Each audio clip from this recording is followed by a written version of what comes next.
আসসালামু আলাইকুম। Penalty kick বিডির আরো একটি নতুন ভিডিওতে আপনাদের সবাইকে স্বাগত।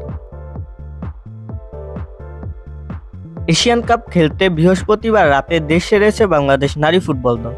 গত শনিবার দ্বিতীয় দিনের মতো অস্ট্রেলিয়ায় অনুশীলন করেছে Afrida খন্দকাররা।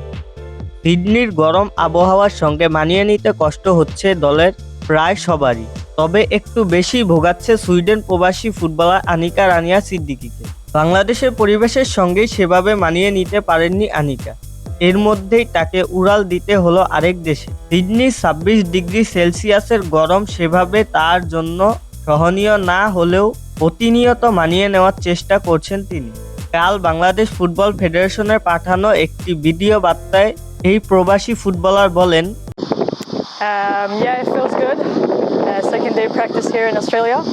It's very hot, but we're getting used to it, and it's getting better every day.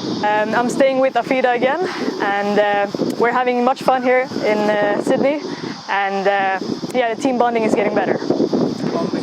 To be honest, it feels the same. For me, it's hard with the weather. I'm still getting used to the weather, and it's hotter here than in Bangladesh. So yeah. বাংলায় কিছু বলো। কি বলবো? যা বলছো তাই তো বাংলায় বলো। বলতে পারবো না। সবাই দোয়া করবেন আমাদের জন্য। সবাই দোয়া করবেন। সবাই দোয়া করবেন। That's it. ফুটবল নিয়ে আমাদের আজকের আপডেট এই পর্যন্তই ছিল। আমাদের চ্যানেল থেকে নিয়মিত ফুটবল সম্পর্কে আপডেট পেতে চ্যানেলটি সাবস্ক্রাইব করে রাখুন। ধন্যবাদ।